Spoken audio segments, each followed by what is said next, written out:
Okay, it is 5:30 tonight. We're going to be having an informational session regarding an update to the sustainability plan. And tonight we've got John Howard, the sustainability coordinator for the city of Winona. Good evening, Mayor and Council. With us tonight are some of our consultants from the Center for Energy and Environment. We have Marissa and Molly. And they're going to be giving some of the baseline information that we've accumulated or developed with this proposal. With this plan proposal so far. And we do have a PowerPoint that Brad is going to pull up and operate for us. But tonight is to give you an update on what we've assembled from that baseline data, a brief update on our engagement activities, working with Engage Winona. Next slide, Brad. Yep. And then also going through our next phase of developing strategies to make the city more sustainable. And that's where we're at right now. And certainly throughout the presentation, happy to field your questions and get your input on some of our specific strategies. Are you going to email this to us so we can, those of us that need to make notes and write can do so? Yes. For tomorrow. Yes. Yep. This will be available for reference. Thank you. Okay. So why are we putting together a sustainability plan? There's kind of four major reasons. One is that we understand our environmental baseline and kind of where we're at. So that helps us make informed decisions for environmental management. And fundamentally, we want to prepare for the future. So our sustainability plan is having about a 10-year time horizon of projects. Obviously, what we're doing today will have an impact for far longer than that, but 10 years is sort of our action period. And the last is we definitely want this to be a plan that improves quality of life and also the economic competitiveness of Winona.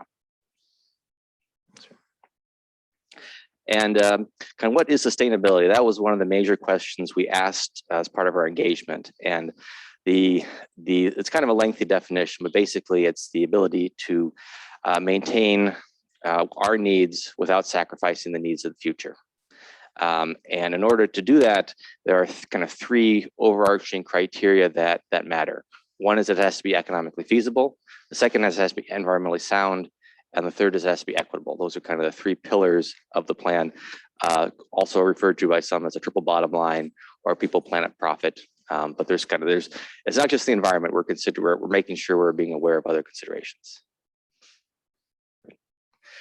This is a long list of procedures. The important piece to know is that we're kind of right in the middle with strategy formation and getting to the plan drafting. We've done engagement. We've done engagement to understand input on what's important for the plan, and we have the baseline analysis complete as well. And so far, there's been a number of bodies at the city involved. Engage Winona did a lot of the engagement work with Brian Verding. We have a steering committee for this plan made up of local experts and stakeholders. Myself, as well as a Green Corps member, were probably the main people working and formulating the plan. The planning department, as well as other departments, have vetted and run through some of the strategies.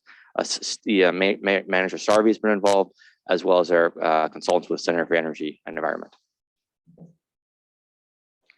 And I want to take just a minute to highlight some of the community engagement. Even though we were working in a pandemic, we were able to get far better engagement than I think anyone hoped. We had about 700 individuals engaged through either in-person events or online survey. Our online survey got 500 responses to, I think it was like 30 questions. So very robust data set. And the results are that overwhelmingly support for the importance of doing sustainability work, environmental work, typically in the high 80s support for no matter what topic was, water, natural resources, kind of very, very high interest, which was surprising. But so that was very, very reassuring to hear that there's interest in what we're working on. And I do have a report that I can share tomorrow as well that gets into some of the real details and numbers. And I'll pass it over to Marissa to talk about some of that baseline data. John, Councilmember Borzakowski has a question. George. Now this community involvement, if you can go back to that screen. Okay, now the people that were involved, I mean, were these young people, middle-aged, senior citizens, working people, retired people? The numbers that I've seen are that we got a pretty representative cross-section of the community that filled out the surveys. It was maybe slightly skewed towards college-educated adults. Let me see if I can find the specific numbers here. But it was a mixed. I think we had a decent, relatively representative of minorities and kind of of other populations and ethnicities. So let's see here. I can't.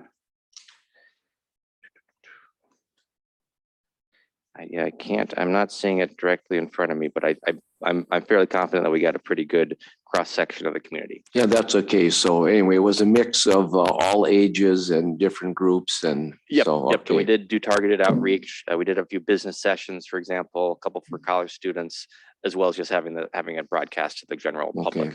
Okay, well. good. Thank you. Get away, Marissa. All right, good evening, Mr. Mayor, council members. Again, my name is Marissa Baer. I'm with the Center for Energy and Environment. And myself and my colleague Molly, who are here tonight, were contracted with the city of Winona to do the baseline analysis. So looking at data sources to see where Winona is at today. And as you set goals, that would be how to measure your progress in the future towards achieving those goals.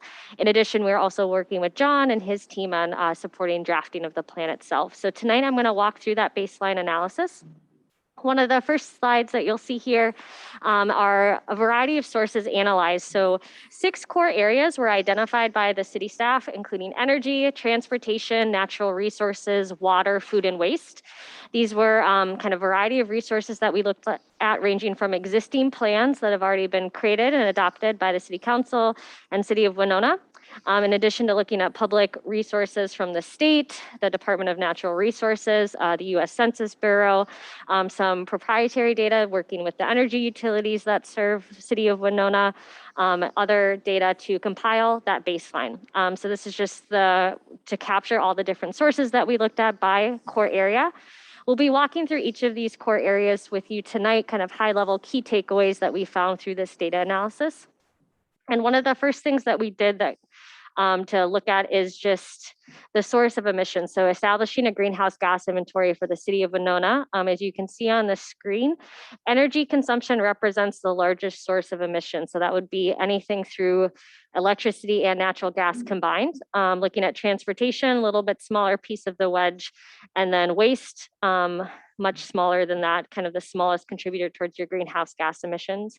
In total, if we look at that baseline year of 2019, which was the most recent year that we could gather complete data for all of the sources that we looked at, 270,800 metric tons of carbon dioxide equivalent were emitted in 2019. So as to put that into context, that's equivalent to about 58,000 passenger vehicles driving for 1 year, the emissions from those passenger vehicles driving. So we'll walk through these data sources. So on the next slide is energy. So the largest emissions contributor in the city of Winona. Some key takeaways as we looked at this data. So annual electricity consumption has decreased since 2016. So in the past 5 years, electricity consumption has gone down. Natural gas consumption has stayed relatively flat. As we look at energy consumption, your commercial and industrial sector consumes the most energy. So 69% of all energy consumed in the city of Winona is from that sector. The residential sector consumes just about 29% of all energy, but represents the largest number of users. Your community is participating in utility programs from Excel Energy to save energy. So that may be rebates, energy audits, other energy saving measures. And through that, your community has avoided almost 15,000 metric tons of carbon dioxide equivalent in emissions. So the commercial sector, even though they are consuming the largest amount of energy, they are also saving the most energy through energy efficiency, which is a positive story to tell. And then we also looked at renewable energy. So primarily your community supports renewable energy through subscription programs. So that means they subscribe either to a utility program or another program like a community solar garden to source their energy from renewable sources. And that means they don't have to install equipment on site. They're subscribing to maybe a wind farm or solar farm that's located somewhere else in the county or an adjacent county. And of that renewable energy support, about 2% of electricity use is coming from renewable sources. On the next slide, you can see energy consumption by fuel type. So this is just to capture how energy is being consumed, separated. The purple represents electricity. The kind of green color is natural gas. And you can see the breakdown there that the commercial industrial sector in both electricity and natural gas is consuming the most energy in your community. Next, we looked at transportation. Key takeaways from our transportation analysis is that vehicle miles traveled have increased since 2014. 88% of households in Winona have access to at least one vehicle, and primarily workers are commuting by themselves to work. And that those commuting trips, 59% of them are spending 14 minutes or less traveling to work. So potential opportunity there to move those to either carpool or other methods of transportation. And then we also looked at electric vehicles in your community, and only 52 EVs right now are registered in Winona. So potential opportunity for consumers to choose to electrify if they continue to drive alone. The next slide shows that illustration of vehicle miles traveled. So this is collected through the state, and approximately 138.4 million miles a year are driven by Winona in Winona. You can see kind of fluctuated. I will note data was unavailable for 2015, but has remained relatively consistent. We did start to see kind of between 2017 and 2019, evening out to that kind of 381 or so thousand miles traveled. And these are the the vehicle miles traveled are what are represented within that transportation sector of your greenhouse gas emissions. So we were able to do a calculation to understand for each vehicle mile traveled what the greenhouse gas emission impact would be, assuming all of these trips are taken in traditional combustion vehicles. Unfortunately, we're not able to dive into whether or not it was an electric vehicle trip or not. On the next slide was waste. So looking at waste data from the county, key takeaways here. Municipal solid waste generation is decreasing. So 18,500 tons in 2019, which is down 4% from 2016. About 34% of all waste was recycled in Winona in 2019, compared to statewide number of 43.5%. So noting reliable recycling data right now was only available for 2019 because the data does come from the county. It is not specific to just the city of Winona. We did some analysis there. And on the next slide is a graphic just illustrating the amount of waste. So you can see total municipal solid waste is the blue wedge there at 66%, and then 34% waste is recycled. So going through a different waste stream. And again, as you thought back to that kind of original graph that we showed of the greenhouse gas emissions, this was contributing to that waste wedge. So much smaller wedge as you look at the total footprint of greenhouse gas emissions in your community, but still contributing to a greenhouse gas footprint. And then I'll hand off to Molly, who's going to talk to some of those other core areas.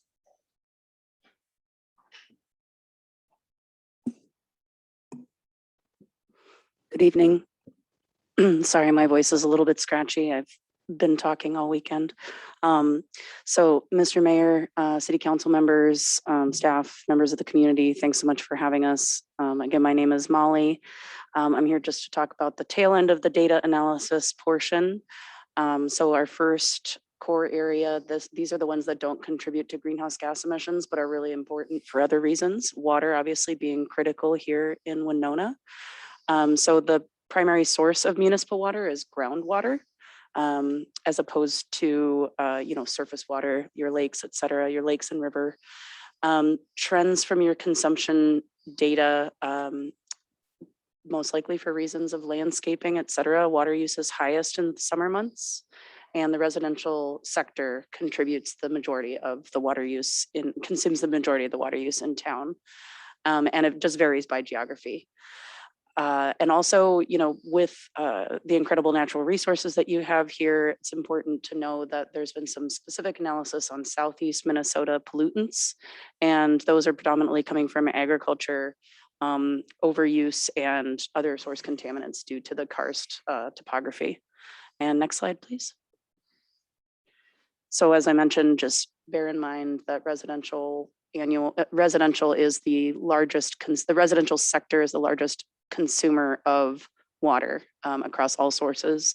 And as you can see, the data just kind of goes up and down by year. So I wouldn't say that we know exactly that consumption is increasing or decreasing. It looks relatively flat to me across the years. Next slide, please.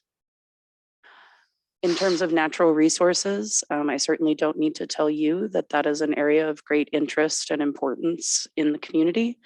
And, Winona has a remarkable 7.7 times the amount of parkland per 1,000 residents as peer communities.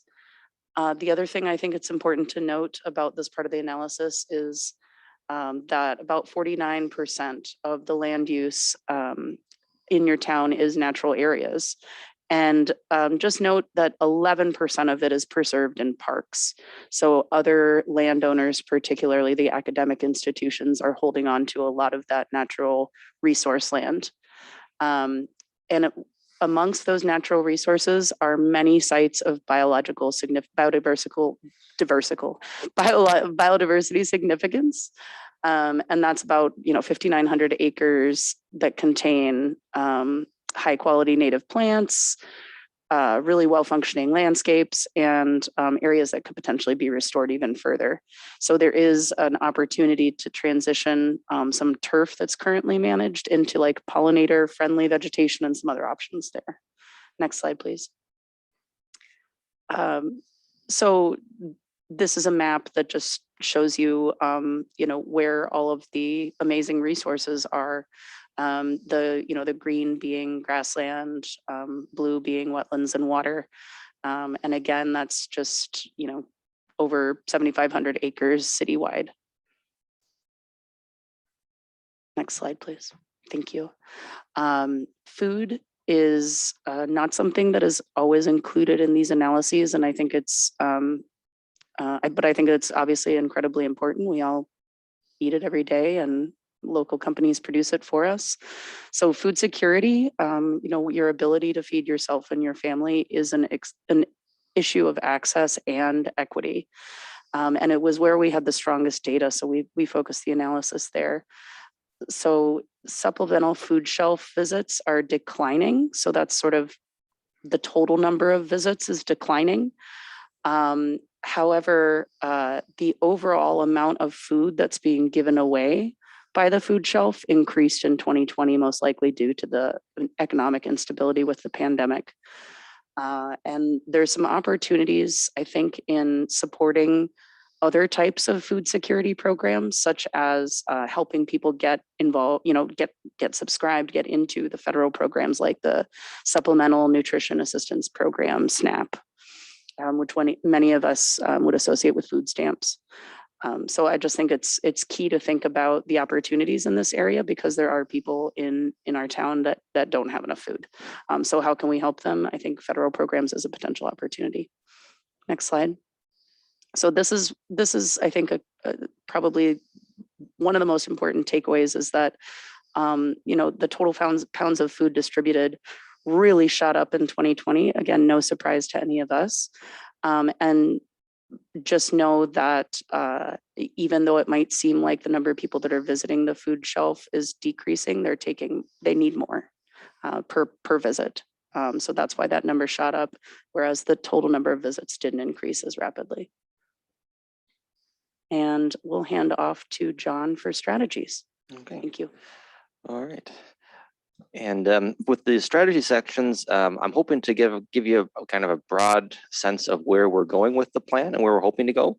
But very much appreciate your input to say if we should change course a little bit, or if there's additional pieces that we really need to include. That's why we're here, to make sure that the way we're going is going to be able to be supported by council and be the right course. And so with each of our sections, our steering committee drafted value statements of what we're hoping to achieve, what the reason is for having these with these different topics. And for water, I'll start with water. This was the most popular topic within our engagement, the one that came up the most common, had some of the greatest support for amongst the population. So kind of one is to ensure sustainable use of our aquifers and drinking water. And the second piece is to really protect our surface water resources, streams, creeks, wetlands, making sure that those stay in good condition, with Lake Winona being probably the most prominent in many people's minds. Next slide, Brett. And so I'll run through the different strategies, and some of the kind of the under pieces are how we're hoping to achieve that strategy. So the first is groundwater and drinking water protection. And we're going to hopefully achieve this by continuing to protect our wellheads. Those are just areas where contaminants can most easily get into our drinking water. So we want to make sure that those are being protected, and that's something the city takes seriously and will continue to. The second piece is trying to conserve water use. Our second strategy is surface water protections. We do this through runoff and stormwater control. So Lake Winona is definitely the area where we're probably putting our focus for water quality, and then stormwater improvements throughout town. For example, like what we discussed at the last council meeting with having some infiltration basins in Lake Park. That would be another kind of idea of stormwater improvements. Next slide, Brad. Natural resources. A few more value statements here. Protect the kind of important areas of our wildlife, the river corridor, bluff lands, and kind of our other valuable natural resources. Protect or follow environmental protection standards, making sure we're kind of in line with what's being recommended by the DNR and other advisory bodies. We want to increase and enhance native ecosystems, such as removing invasive species, and we want to work with our other partners who can bring funding and expertise to the table. Next, please. So the first piece is this is a 5-piece overall strategy. One is wildlife management, and probably what's on a lot of people's minds seems lately is geese. So maintaining and controlling for pest animals and trying to keep our populations of animals that aren't really being controlled by natural predators in ways that we can coexist. Our second piece is fisheries. That's maintaining a healthy fishery, getting rid of invasive species like carp and keeping out various things like the Asian carp. And lastly is protecting rare and threatened and endangered species, because we are, being in the driftless area, being in the bluffs, have a very large share of those compared to many places. And we also, another overarching strategy is to balance land use and preservation. And I think as its name says, we're trying to, we don't want to stop development, but we want to do it in a way that's not going to destroy or decrease the kind of the natural benefit of habitats and what makes the place special.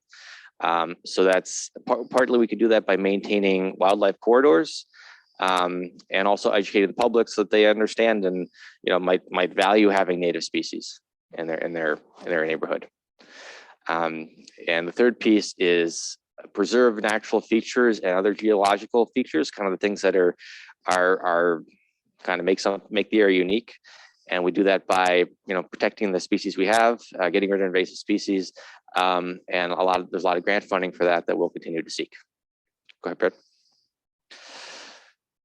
And so, yeah, manage invasive species is kind of its own category, simply because that's how we spend a lot of our time, or I spend a lot of my time with volunteers.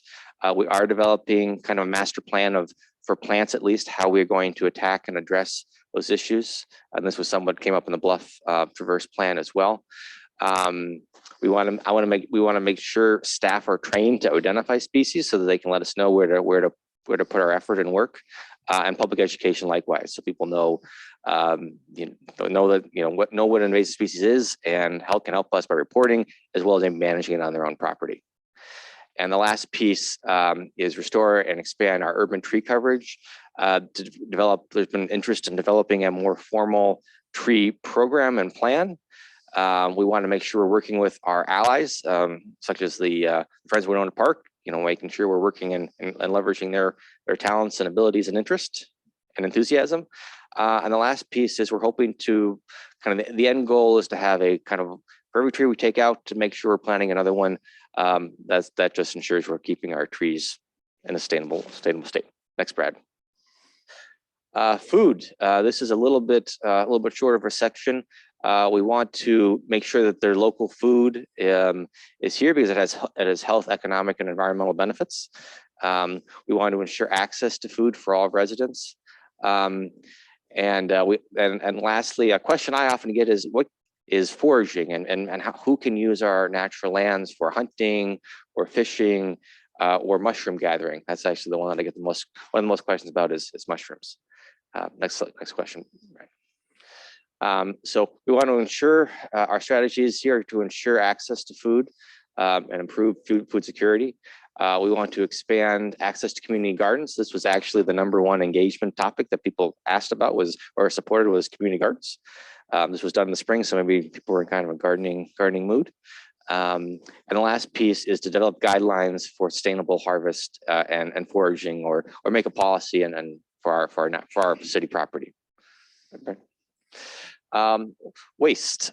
So the value statements here, the overall goal is to support and kind of follow the reduce, reuse, recycle paradigm. So it's better to, recycling is kind of the last step of that. We want to reduce and reuse first. And we also want to kind of better understand the options for organic waste and recycling. That's something that I think is a growing field, a lot of interest in.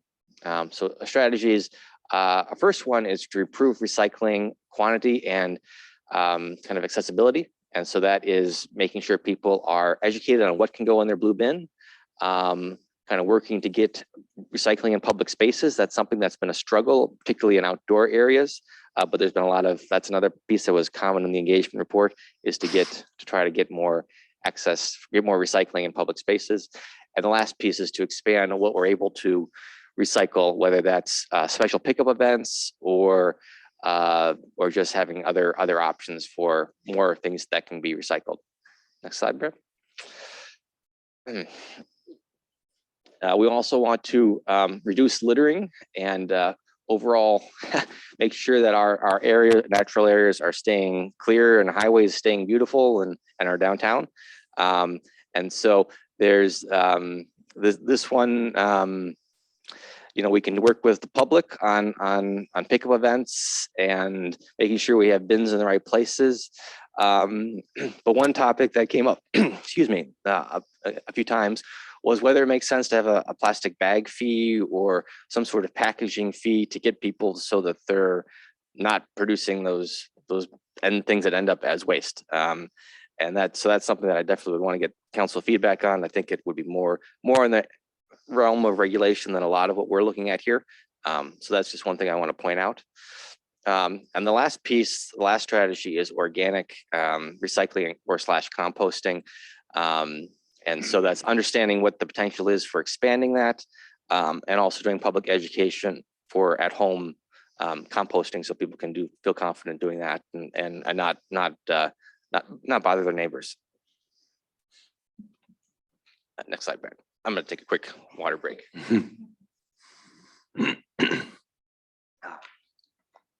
So with energy, our overarching goals are to increase renewable energy and the use of that.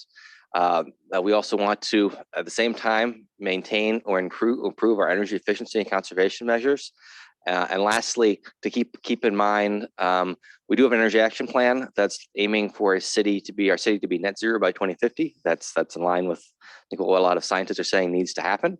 So just keep that in the back of our mind, because this is a 10-year plan, but keep that goal in mind. And so the first strategy kind of basically is to increase energy conservation and efficiency.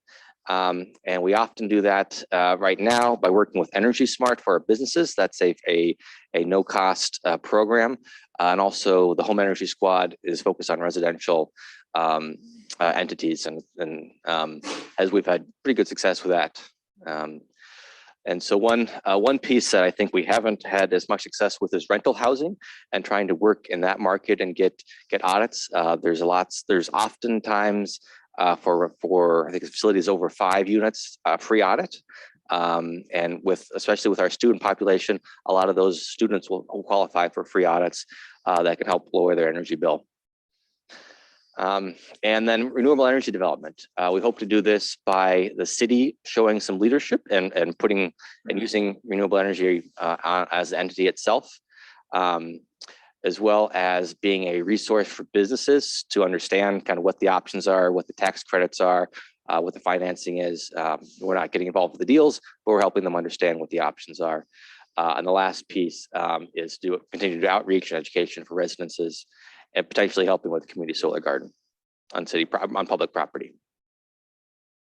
And transportation. Our value statements here are that Winona residents are able to get around by their kind of means of choice. So we can be multimodal if you want a bike that you're able to, for instance.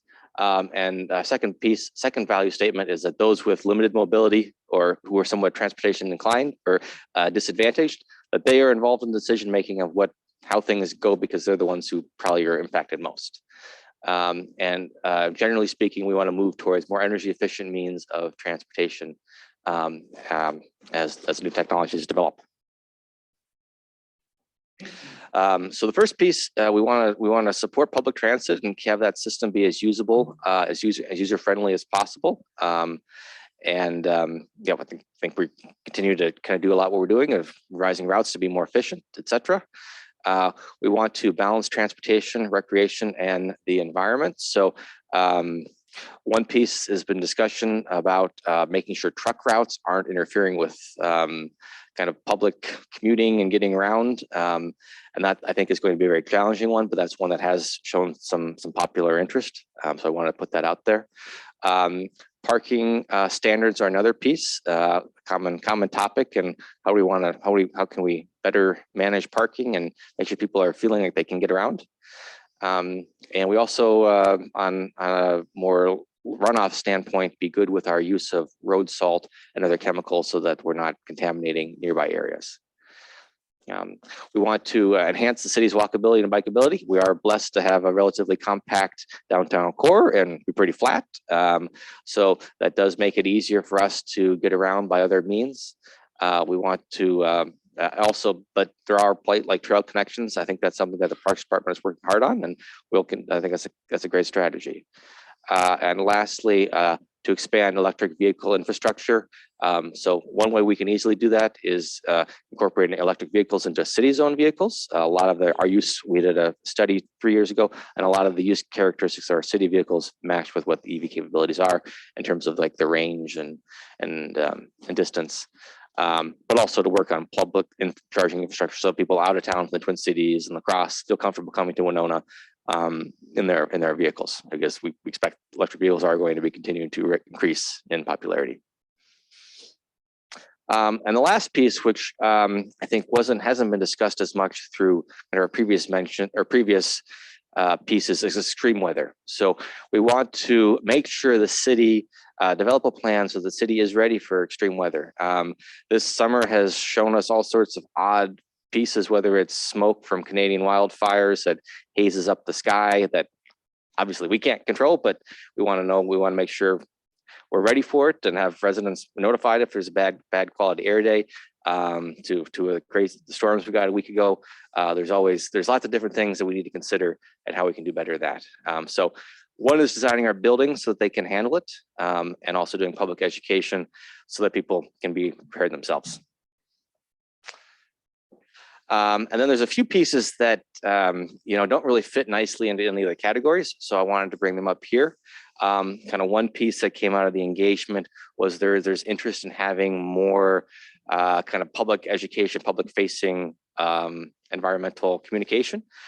So part of that is with our new website. We're going to have a sustainability page with ideas and tips for sustainability.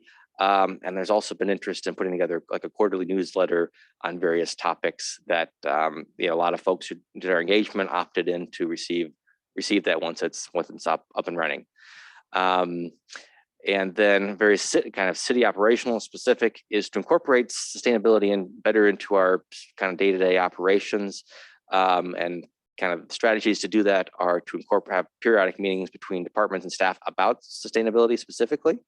And then also to review on an annual basis, like, are we following the plan? Are we moving forward on these goals?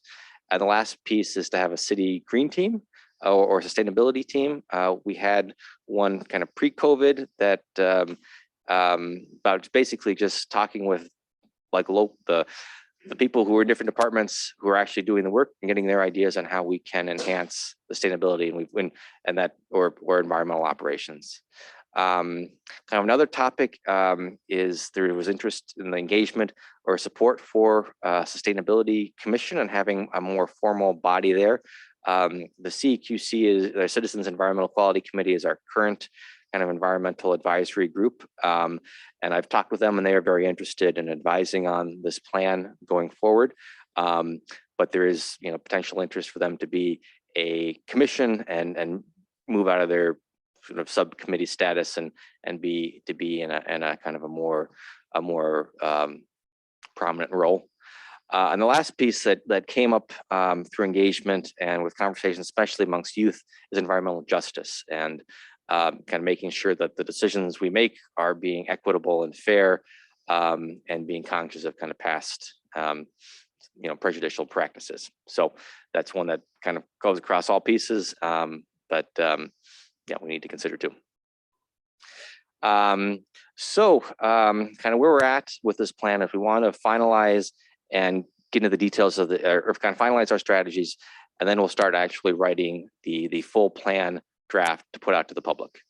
Yeah, I was hoping to get your thoughts on any of these strategies, if they felt right, if there are ones you think we're missing, kind of big topics. Yeah, so once we get the draft plan, and I'm hopeful that can be done in the next couple months, we then come back to council to get your review, as well as also reaching out to the public, having a number of events and putting out there so that there's public comment and business entities can comment as well. So we're making sure we've captured what people have said with the engagement, and then we're coming back to them with what they're hoping to see. With that, I'm happy to field your questions and comments. Mayor. Go ahead, Michelle. So just right up front, I can tell you that reading this doesn't give me an idea of anything. I mean, it's a lot of high ideals, and on the surface, no one would be opposed to any of it. The real question comes down to implementation, how you see it being fixed into our actual comprehensive plan. How does it affect current residents and businesses that operate here? What is the true cost? The state of Minnesota often implements strategies and plans that cities have to implement that might cost 10 million, but you get less than 0.5% of an improvement for that 10 million. So for me, it comes down to what is the cost to the community and what do you really gain for that cost? So on the surface, I don't have a problem with any of what you're presenting, but I'm not seeing anything that gives me something to respond to because I don't see anything but a bullet point. So you're saying who wants to make sure the wellheads are preserved? Well, who in their right mind would say no, but what does that mean? So for me to actually be able to give you comments and direction, I would need to see how you plan to implement all of these things. Because like I said, there's not anything in there that's objectionable. What will become objectionable is the relation to the community as a whole. How, I mean, I took the survey, so I know when you read it, there's nothing negative to respond to because it's all in what you're looking at and specifically. But if you were to weigh, like if we got an EV car, but it was going to cost you $3 million, not that no one, I'm not saying that's what it costs. I'm giving you an illustration of a point. The person might change what they think that car is worth. So I need to know before I can give you input what we're looking at from a perspective of how this is going to affect how this body operates and how the city operates and how this is directly going to affect the user. For me, that's not only the resident, but the business that provides the resident a job. So for instance, if we're going to require dozens of more tests that are relevant to the project, but have a heavy cost for the developer or the business that's putting in a new system, I would want to know that, because then I would say, well, what does this test gain us? Does it really do anything? What is the information worth? Is it worth the $2 million for cost? And does that mean they can't hire 7 more people then? So for me, that's all I need to know. Nothing in here is objectionable. But what will be objectionable is what you're going to ask us to do to accomplish that. So when you have that ready, I can give you any comments that might be helpful.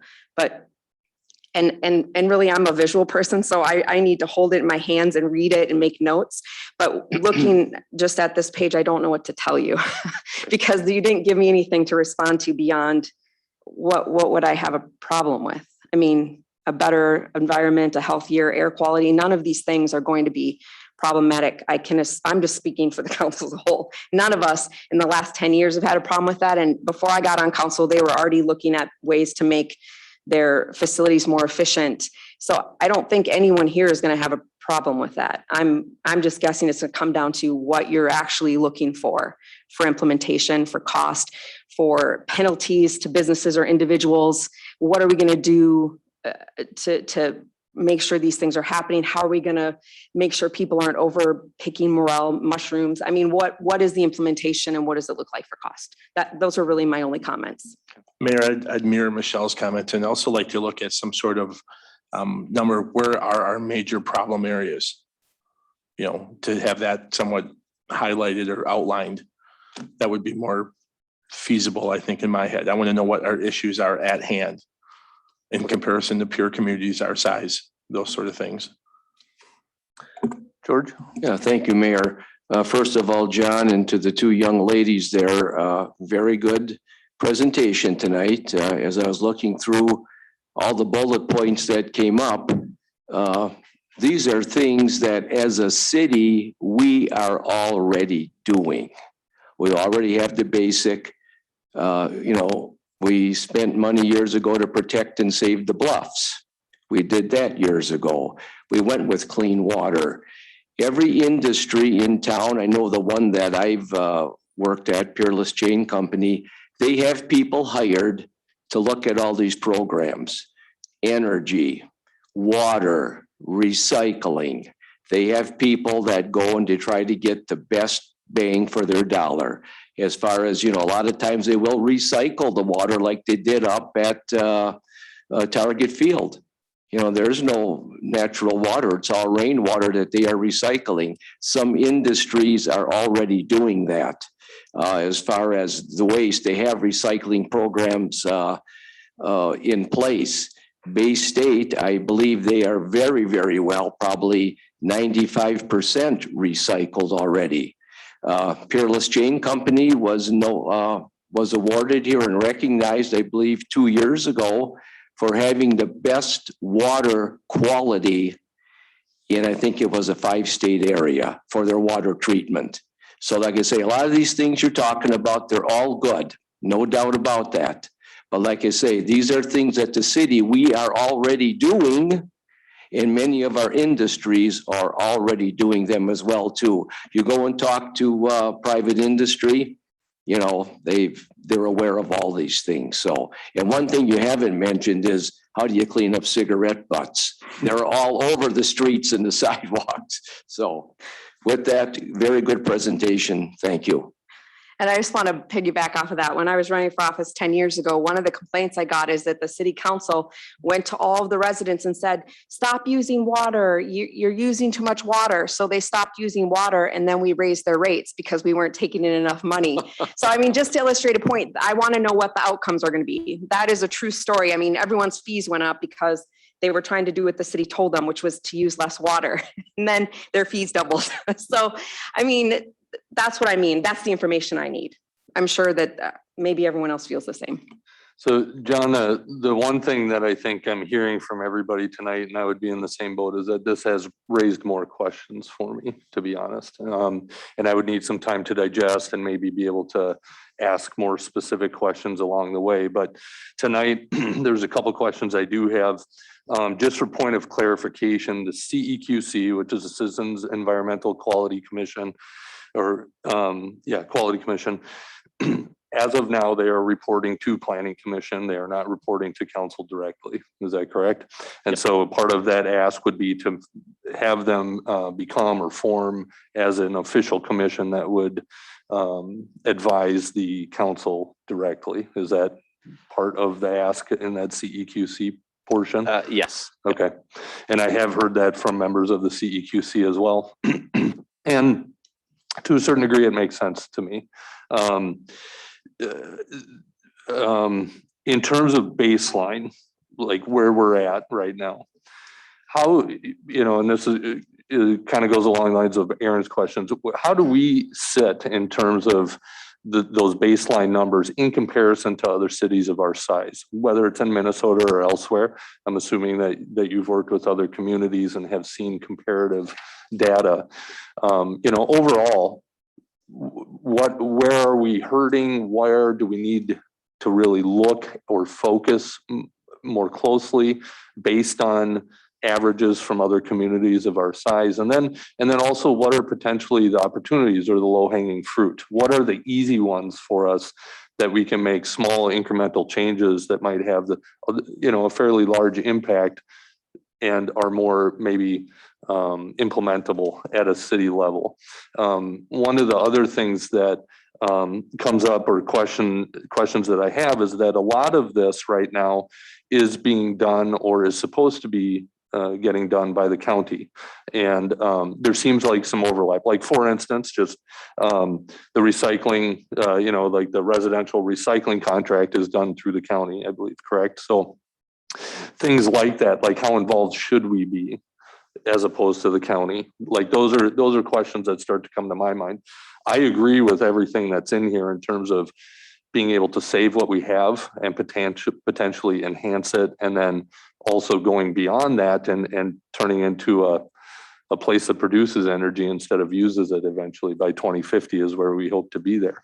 You know, and how do we work with other government agencies to make sure that we are being effective and yet not maybe doubling up the work and or, you know, doing something that's already being done along George's lines. You know, in terms of those companies that have done a good job already, or have sustainability coordinators in-house, or have a green team that looks at these things, that's awesome. You know, that's great. What we want, I think, or what we're asking for with the sustainability plan like this is not only enhancing their abilities, but also using that network and outreach to other companies that might not be looking at it in that respect. So almost a peer networking in that respect. Like, hey, we got this smokestack that's pumping out tons of stuff. Yours doesn't pump out as much. How do we do that? You know, and how do we make it cost effective without affecting our bottom line or jobs or, you know, all the other stuff that comes along with costs to a business. So those are some of the other questions that I have. And then lastly, bag or charge fee, you know, bag charge or a fee for using you know, not using reusable bags. Is that being implemented elsewhere? And then also, you know, like, what are you talking? Are you talking a penny? Are you talking a quarter? Are you talking, you know, $10 fine you receive in the mail? I mean, you know, where are we looking with that? And again, like everybody else said, this stuff looks great. And I think we all want to get on board with it. What it really ultimately comes down to is the most efficient and cost-effective way for us to do that, so that we can make these political moves to move forward in those realms of natural resources, recycling, reusing, you know, those types of things. So the environmental standards that we hope to achieve at some point. So that's where I'm at. Mayor? Please, George. Yeah, and just one other question is, as every time we pass an ordinance or regardless of what it is, how would this be enforced? If there was a company, or maybe the city ourselves maybe aren't doing something right, how would this be enforced and who would enforce it? Thank you. I think one of the things for me that is most enticing is getting us on an electrical grid. our own self-sustaining power. I see Winona State making moves in that direction right now. I know it has been brought up multiple times, not only with public transit, but also city vehicles that are being used. How do we get those over to electric at some point? From my very non-professional and non-expert viewpoint, it looks like that is the way that we should be going. And, those are things that as we burn up vehicles, literally, and finally can't transfer them to another department anymore, how do we make it advantageous to us to move into the electric realm? I think that's something that's being brought up frequently, or that I hear a lot about. And I even, one of our assistant fire chiefs the other night he and I were just talking about a few different things. And that was one of the things that he brought up, that he would love to see the vehicles go electric at some point. And that was a unique perspective. I did not expect that in our conversation. And when he brought that up, he spoke to some of the benefits of those vehicles, and then also, some of the cost factors involved with that as well. So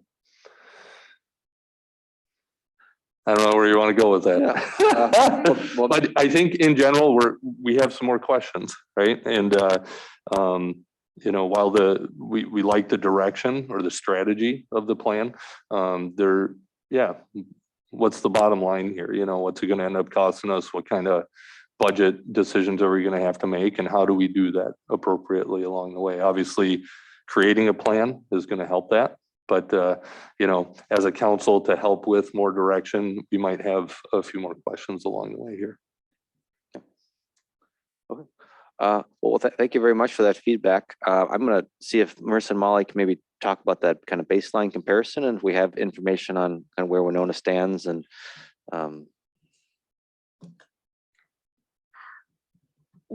so yes, we can look at peer cities to see how Winona compares in those peer communities. So whether it's energy use, transportation, waste, comparatively opportunities. And then when the council member who brought up measuring impact, we can, once the city kind of finalizes strategies, able to quantify the impact towards the greenhouse gas emission sustainability. But I think the other thing we can also call out as well is potential cost implications. So if the strategy is going to be reducing energy use, what's the cost savings there to spending less on your energy bills? And then other co-benefits as well. There's public health benefits, other economic benefits from some of the strategies and actions that have been called out. So definitely something that we can, as the city finalizes more strategies, help measure the impact there. Great. Molly, do you have something to add? Yeah, I was just going to mention on the waste piece. I think one thing that is a decent baseline comparison, you were talking about recycling and trying to understand how best Winona can, if this is the outcome that we want, improve our recycling rates. We are 10% below the diversion rate for the state here. Mm-hmm. So that is something that could be improved upon just based on statewide. Winona recycles 10% less of the total waste stream than other communities in Minnesota. Sure. And then the state at large, I should say. Yep. Does that make sense? Yeah, and I would assume that a lot of those are education pieces more than anything else. It's less about regulation and it's more about human behavior change and Mhm. understanding how that works. For example, putting a prompt in the right place at the right time, especially with recycling, clear messaging, and education in schools, it's city government, et cetera. But yeah, having, for example, a sticker on your waste bin that tells you what to put in there. Okay. So it's not necessarily about regulation and enforcement in that case. Okay. We do only have a few more minutes before we have to start the council meeting. Go ahead, George. On the part about carpooling, it's a very, very good thing to do to get people to do it. I remember back in the 70s, when gas went to $1 a gallon, they wanted people to carpool. So they did it for a while. Then they'd offer you a gift card or a special parking spot for you if you carpooled, with someone. So like I say, it was $1 a gallon and we had to carpool to save money. Thank you. Thanks, George. yeah, Anything else? Well, I want to say I apologize for not having more specifics on some of these items. We will definitely be putting that together, and once we have some more information, coming back for your comment and review. Very good. Thank you very much. Appreciate your time tonight. I think the comments were helpful, but again, we're at the point where do the ideas make sense for us to keep going further down? That's really where we're at right now. We're not asking for so many great specifics or expecting it right at the moment, but you're hearing what the expectation is of the final draft. So that's the target to hit. And to maybe have a paper copy or two. I'm old. Yeah, I like paper. With a crayon. Perfect. Thank you. Alrighty, thank you.